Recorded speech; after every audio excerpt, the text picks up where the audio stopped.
Speaking Myanmar, Lessons for English-Speaking Learners. Noun-forming particles, Part 2. In this lesson, you'll learn another particle that's used to change verbs and adjectives into nouns or things. You'll learn how to pronounce it and where to place it in a word. You'll also learn a few basic sentences you can use with this particle. So let's get started. So this is what the particle looks like. It's added as a suffix to the end of a word and is pronounced saya or zaya. Now that's not to be confused with the word for teacher, which is saya. I know they sound almost the same, but where they're placed in a sentence, how you use them in a sentence, will define what you're talking about. Now let's look at how you can add this particle to the noun for to eat, sare. If you want to refer to food, the word would become sazaya for food. Now to do that, what did I do? I removed the final particle from the verb root, sa, and added this suffix in its place. Now it's true there are other ways to say the word for food. You may have learned asa. This is just another way to say it, and in some cases it's the more common way to say the word. So for instance, you could use the word when you go to a restaurant and want to know what kind of food they serve. What kind of food do you have? You would ask, Ba sazia shidale. What food have? I think that's probably an easier way to say that.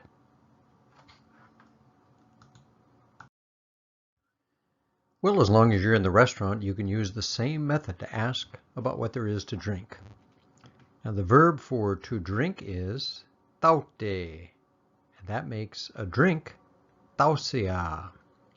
So, to ask what they have to drink, you would say, ba tausia shidale. Now, if you did a little research on this suffix, you would see that in some dictionaries it is defined simply as a suffix meaning able or ible, a bull. So that kind of makes sense with these two words, an eatable and a drinkable, although they certainly aren't the words we use in English. And that's one of the things that makes this suffix a little difficult to understand and for me to explain. Honestly, I'm still learning about how to use it. Okay, let me give you one more example. The verb for to worry is bubande. That word can be changed into a worry by adding the suffix, and it becomes bubanzia. For example, if I want to say they have many worries, I would say Turoma bubanzia myazwashide. Now at this point, using the dictionary definition, a worryable doesn't really help me. I just have to know it's a thing or things that I might worry about.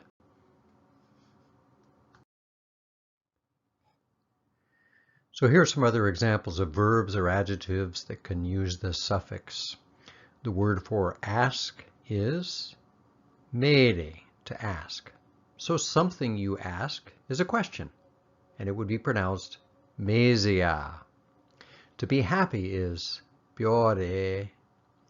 So something you're happy about might be called a pleasure and is piozia. To be stressed is bizide. So a stress, much like a worry, is bizizia. Now if I tried to make this fit with the dictionary definition, I guess I'd be left with the words an askable, a happyable, and a stressable. I'm not sure I spelled those right. I'm not even sure they're real words. But the point is, they don't really help me understand their meaning. And that demonstrates an important point about learning another language. It's not just a matter of learning how to translate individual words into your new language, Myanmar's sentence structure and word and phrase meanings can be very different. You just have to learn by usage, practice, and a good phrase book can be very helpful. Okay, one last point regarding this suffix. It's commonly used as part of making a new adjective. The formula looks something like this. You take a verb, add the noun suffix we're considering in this lesson, and then add an adjective, and you end up with a new adjective. So let's look at an example. The word for to love, that's a verb, chitte. But by adding the suffix we're considering in this lesson, it becomes chisya. Now that's something lovable, and here the able suffix kind of works. Now by adding the adjective for to be good, kaonde, you end up with chisya kaonde, which means to be cute, a phrase you might use when you see a cute little baby. Oh, tuga chisya kaonde. In the second example, I'll use the verb that means to be interested. Now by adding the noun forming suffix and the adjective for good again, I end up with sewenzazia kaonde, and that means to be interesting. For instance, you might say, oh, that news story is interesting. Now let's review this lesson. This is the particle added as a suffix to a verb or adjective to create a noun, a thing.